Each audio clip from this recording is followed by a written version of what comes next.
Hoy vamos a continuar hablando de Educare, que es, como les decía en la sesión anterior, esa propuesta que nos trae el programa de educación Satya Sai en Valores Humanos de extraer aquello que nosotros somos y ponerlo fuera. Les decía en la sesión anterior que habitualmente nos han dicho o hemos visto la educación como ese proceso a través del cual las personas reciben información, reciben formación, reciben unos hábitos, reciben unas costumbres. Es decir, son como unos depositarios de todo lo que queremos poner ahí dentro. O sea, desde que somos pequeños hasta que vamos a la universidad o a nivel que sea de educación, lo que hacemos es ir a recibir, ir a abrir la cabeza, abrir la mente para ser llenada. Mientras que el programa de educación en valores humanos nos dice que el propósito de la educación es hacer que lo que nosotros somos pueda florecer, podamos extraer de dentro lo mejor que somos. Y para ello hay dos elementos esenciales. Uno es el cuerpo y otro es la mente. En la sesión anterior vimos que dentro del cuerpo, para poder extraer todo eso que hay dentro, necesitamos cultivar, cuidar nuestros 5 órganos de percepción, que son a la vez los que constituyen nuestros 5 sentidos. ¿Y por qué son importantes estos 5 sentidos? Porque de estos 5 sentidos, a través de estos 5 sentidos es como se alimenta la mente. Porque a través de nuestros ojos, de nuestros oídos, de nuestra boca y de nuestra piel, de nuestro cuerpo, es que el mundo, la información que hay en el mundo, los estímulos que hay en el mundo, lo que sucede en el mundo, entra a nuestra mente. Y dependiendo del alimento que le demos a nuestra mente, será su contenido, será lo que tengamos en la mente. Por eso nos proponen cuidar lo que miramos, lo que escuchamos, lo que comemos, de qué hablamos, en qué lugares estamos. Y queremos cambiar la calidad y la cualidad de nuestros pensamientos. Hoy vamos a hablar de los pensamientos como tal. Entonces, ¿qué son los pensamientos? Los pensamientos son imágenes, son ideas que vienen y se van. Porque si vemos cuál es la condición de la mente, cuál es la capacidad de la mente, está todo el tiempo activa, activa, activa. ¿Quién tiene un segundo de paz mental de los que está aquí? Un segundo, o sea, un segundo en que no esté pensando en nada, que realmente no tenga ningún contenido en su mente, porque eso que decimos, no, es que me quedé en blanco, es porque me quedé pensando en algo o me quedé sin saber en qué pensar o me quedé sin saber qué decir sobre eso, pero no es porque tenga realmente la mente en blanco. Por eso muchas veces cuando la gente empieza a hacer prácticas de meditación o de visualización, dice, no, es que yo no puedo dejar la mente en blanco, entonces yo no soy capaz de hacer esto. Porque creen que el propósito es dejar la mente en blanco. Y realmente el propósito que tiene la meditación es ampliar el espacio que hay entre un pensamiento y otro. Y para eso, pues, es esencial no detenerse en ningún pensamiento. Los pensamientos son nubes pasajeras. Si llegan y se quedan, pueden convertirse en tormentas. Y es lo que nos pasa. Cuando tenemos un pensamiento muy recurrente, muy fijo, algo que tenemos todo el día haciéndonos ruido en la mente, habitualmente nos provoca sufrimiento, porque no logramos que se vaya y está ahí, no se va y vuelve y vuelve y vuelve, entonces se convierte en una tormenta. ¿Y qué hacen estos pensamientos? Estos pensamientos al final evitan que puedas conectarte con tu conciencia, con esa parte en ti que es sabia y que es el pasajero en la metáfora del coche, el cochero y los caballos. Cuanto más, más rienda suelta le damos a los sentidos, que son los caballos, más preocupado va a estar el cochero en atender a los caballos, en ver por dónde van los caballos, en estar ahí con él, con ellos, y no en escuchar al pasajero que es el que le dice hacia dónde debería ir. Entonces, en la medida en que nuestros pensamientos sean más calmos, lleguen y les permitamos irse, simplemente los observemos y les permitamos que se vayan, porque esa es la meditación, observar los pensamientos, cómo llegan y se van.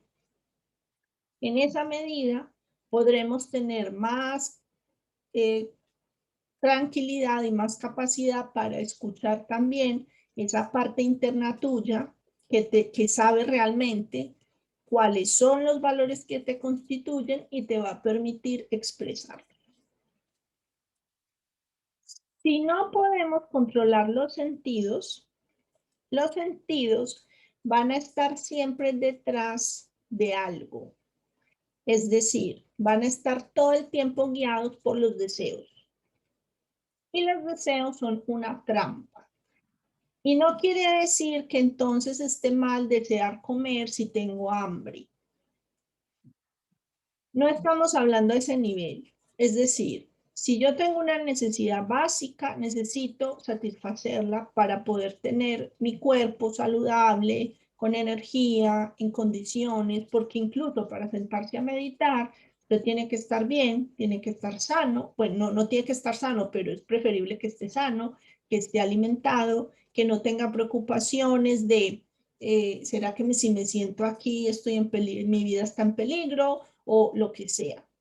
Por eso, cuando las personas están muy ocupadas en sobrevivir, pues no siempre tienen como el tiempo o toman la decisión de permitirse un tiempo para meditar o para lo que sea.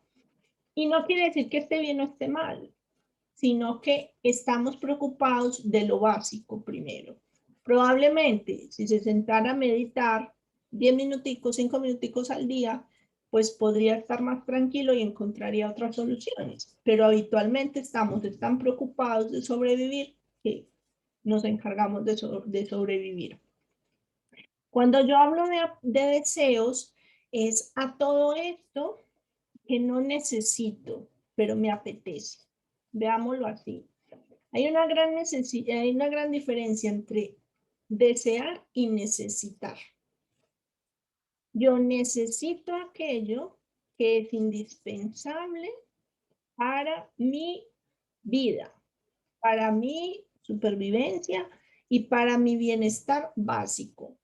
Tener donde dormir, tener que comer, tener cómo satisfacer mis necesidades básicas, tener compañía, sentirme parte de un grupo, etc. O sea, eso es lo que se necesita. Lo que yo deseo es aquello de lo que puedo prescindir, pero que me atrae. Es aquello a lo que puedo renunciar y mi vida no se vería afectada. O sea, yo necesito comida. Otra cosa es, yo deseo comer todos los días un plato exótico de algún país del mundo y no sé, cosas de... O sea, es muy distinto. Yo necesito alimentar mi cuerpo. Y otra cosa es, pero es que tiene que ser de tal restaurante, a tal temperatura, preparado de esta manera. O sea, eso es distinto. Ahora bien, cuando nuestros sentidos van desbocados detrás de todo lo que deseamos, porque todos tenemos deseos, y nuestro trabajo, nuestro propósito es observar esos deseos y cada vez ir permitiendo que sea la conciencia la que elija y no los deseos los que elijan. Ese es el trabajo, ese es el propósito. Los sentidos despiertan los deseos. Si yo no consigo los deseos, ¿qué me va a pasar?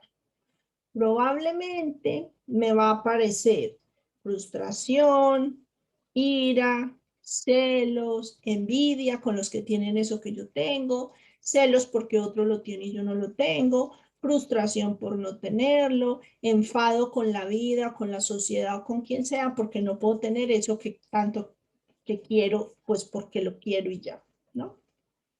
Y si lo tengo, porque tengo el deseo y lo consigo, entonces eso también tiene unas consecuencias. ¿Qué son cuáles? Orgullo, porque yo lo tengo y los demás no lo tienen. Apego, porque es que tengo esto y si lo pierdo mi vida se acaba y si lo pierdo mi vida no tiene sentido. Es lo que vemos, por ejemplo, en personas que pierden algo o pierden el estatus que tenían, o el cargo que tenían, o una posesión que tenían, o una relación que tenían, y les parece que su vida ya no tiene ningún valor, que sin eso ya su vida no tiene sentido. Si lo tengo, también me provoca más avaricia, más deseo de tener más. Entonces, los deseos, según el programa, siempre nos van a llevar a desarrollar enemigos internos. ¿Y qué son enemigos internos? Todo eso que nos provoca inquietud. Por eso nos habla muchísimo de, mientras sea nuestra conciencia y esa posibilidad de expresar nuestros valores, lo que nos guíe, nuestro nivel de sufrimiento va a ser menor. ¿Por qué? Porque si nos guía nuestra conciencia, no es lo mismo que si nos guían nuestros sentidos que nos llevan detrás de todo lo que nos encontramos, ¿no? Y esos enemigos internos que aparecen, o sea, si el enfado, la ira, el apego, la avaricia, el orgullo, se convierten en hábitos. Recuerden que decíamos antes que una acción lleva un hábito lleva a unas costumbres, las costumbres nos llevan a un carácter y el carácter nos lleva a un destino. Entonces, si son estos hábitos los que tenemos, el de tener envidia, el de tener celos, el de enfadarnos por no tener lo que queremos, el de frustrarnos, el de no entender por qué el otro lo tiene y yo no, etcétera. Eso se nos convierte en un hábito y esos hábitos se nos van a transformar en nuestro carácter. Por eso es tan importante alegrarse por lo bueno que le pase a otros. Por eso es tan importante celebrar y festejar que a otro le pase algo bonito, que otro tenga algo bueno, que tenga algo bonito, que le pase algo maravilloso, que reciba algo en la vida, que se gane un premio, que tenga un buen puesto, que le vaya bien a sus hijos. O sea, en la medida en que tú celebras y reconoces en el otro eso bonito en él, estás evitando esos enemigos internos. Porque muchas veces saltan sin que nos demos cuenta y decimos, ay, ¿por qué tiene eso? ¿Quién sabe cómo lo consiguió? A saber qué tuvo que hacer. No parece tan bueno para tener ese puesto. ¿Quién sabe de quién es enchufado? Cosas de eso. O sea, todo eso es expresión de esos enemigos internos, porque los que están hablando son nuestros deseos de yo, ¿por qué no tengo eso? Mis hijos, ¿por qué no tienen eso? Mi marido, ¿por qué no tiene eso? Yo necesito esto. Entonces, miren que al final no son las cosas, no es tener o no tener las cosas, es la relación que tienes con esas cosas. Si tienes algo que tú valoras y se te pierde y se te va la vida detrás, pues tenías un apego que no te estaba ayudando. Entonces antes la vida te está ayudando a que tengas menos apegos, pero no lo vemos así. lo vemos como una tragedia, como algo terrible. ¿Cuáles son esos enemigos internos entonces? Esos enemigos internos es una manera de decirlo como para mostrarnos que es algo que si está dentro necesitamos ponerlo fuera, que no nos ayudan. Por eso lo de enemigos, porque un enemigo es alguien que no quiere algo bueno para ti. Entonces, si son enemigos internos, son condiciones o cualidades que si están dentro mío, me están haciendo daño y al final me llevan a mí a la ruina, no a nadie más, no al vecino, no al de al lado, no. O sea, si yo tengo ira y enfado y envidia por fulanito o fulanita, eso no le va a pasar nada a él, me pasa a mí. O sea, es a mí a quien esa ira, esa envidia y eso que siento me lleva es a mí a la ruina. ¿Cuáles son los enemigos internos que necesitamos erradicar de nuestra vida? El enfado permanente que tenemos. El enfado tiene que ver con todo eso que vemos injusto, pero muchas veces eso que vemos injusto, pues, hace parte de las películas que nosotros nos montamos. ¿Por qué fulanito tiene esto y yo no? No, muchas veces no vemos lo que hay detrás de ese logro, el esfuerzo que hay, o incluso la suerte, porque a veces también es suerte, y todo el mundo no tiene la misma suerte, pues ¿qué vamos a hacer? O sea, hay gente que está en el momento indicado, a la hora indicada, y pues si ese día pues tú te quedaste durmiendo, pues no te coincidió, pues el autobús te dejó y fue así, porque es que la vida es así, o sea, la vida es como es.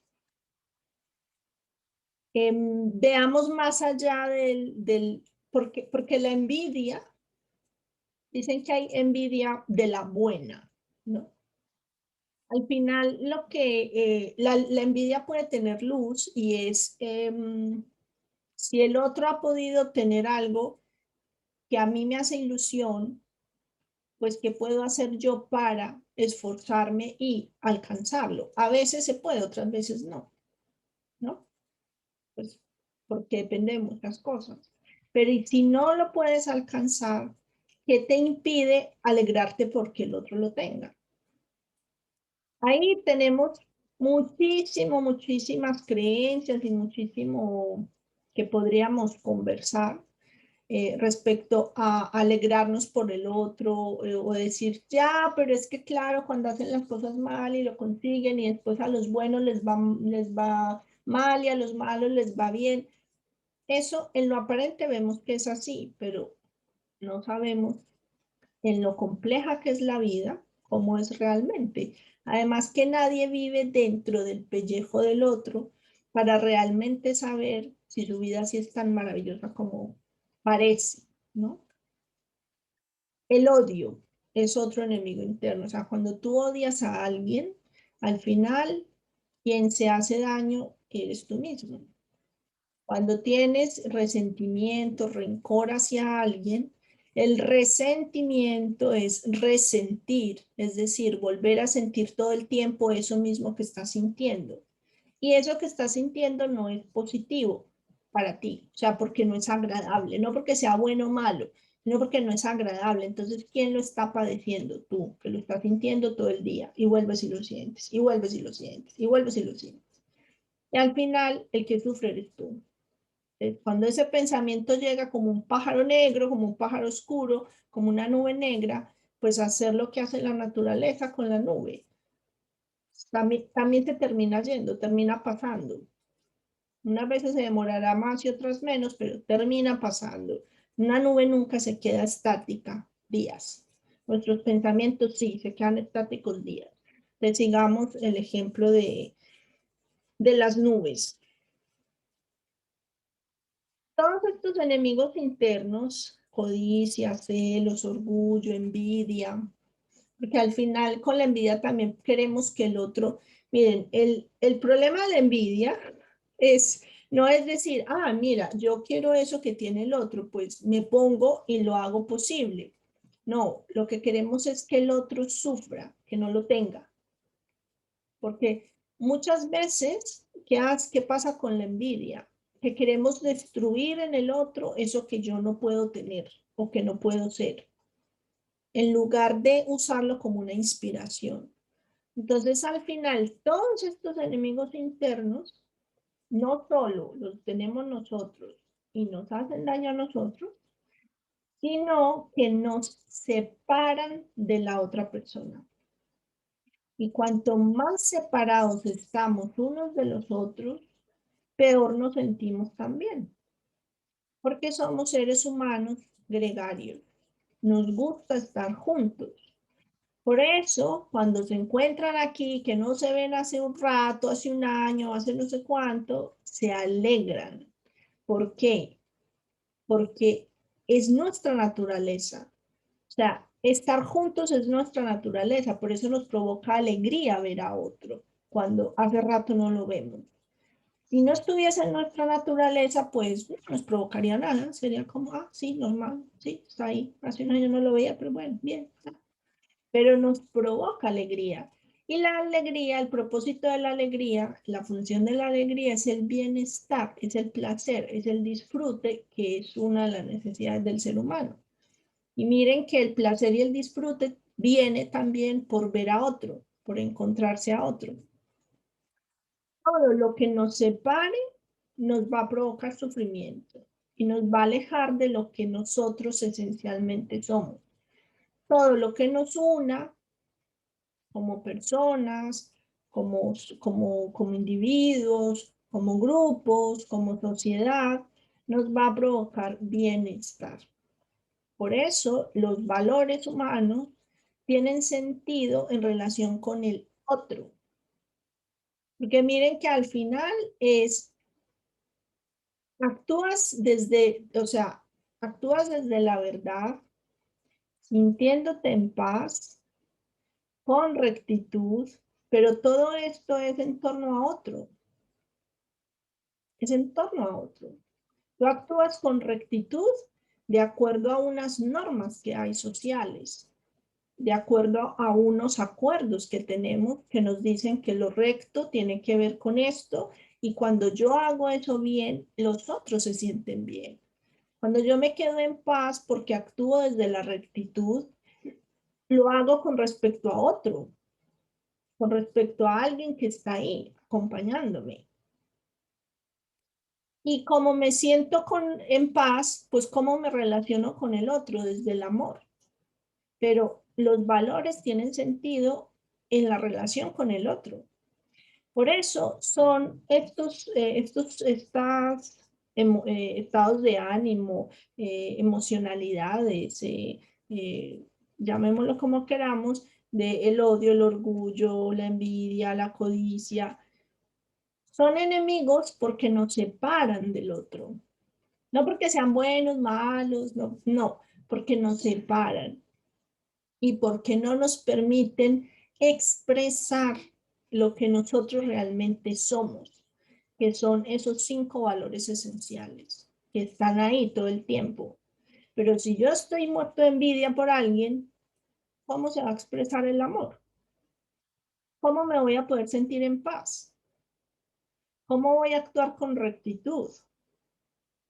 Porque si siento envidia, probablemente o buscaré destruir lo que tiene el otro, o buscaré quitárselo, o lo que sea, menos actuar de manera recta. Entonces, les propongo que como tarea esta semana, observen, hagan de detectives para ver si se pillan alguno de estos enemigos internos con suficiente poder como para hacerles ruido mental. Porque me pueden decir, no, yo no tengo orgullo, yo no tengo celos, yo no tengo envidia, yo no tengo ira, yo no tengo codicia de nada, no, yo nada de eso, yo esas cosas malas no las tengo. Pero si realmente son honestos consigo mismos y van todos los días en esos 5 minuticos de meditación, observan sus pensamientos a medida que pasan y empiezan con lupita, con lupa, no con la lupe mexicana, sino con una una lupa, empiezan a mirar sus pensamientos, encontrarán restos de envidia, restos de orgullo, de codicia, y el primer paso para poder transformar esas cualidades es darse cuenta que las tenemos. Y todos las tenemos, de una u otra manera, de un nivel mayor o menor. Somos más conscientes o menos conscientes de ello. De hecho, cuanto más miramos, más, o por lo menos ha sido mi experiencia, más me doy cuenta de lo grande que es ese aspecto en mí. Y cuanto más lo miro, más lo puedo ver con más claridad. Entonces, de ahí puedo hacer algo con él. Cuando lo miraba me parecía que no existía, pero cuando me he puesto a mirar, digo, ay, no, es que no solo existe, sino que tiene tremenda casa instalada. Y yo que creía que aquí no había nada. Entonces, esa es la tarea, empezar a observar cuál de estos tenemos así con chalet, piscina, coche y todo ahí en la mente, que está mega instalado, apoderado y que no nos hemos dado cuenta, no somos tan conscientes. ¿Vale? Antes de hacer la meditación, me gustaría también escuchar.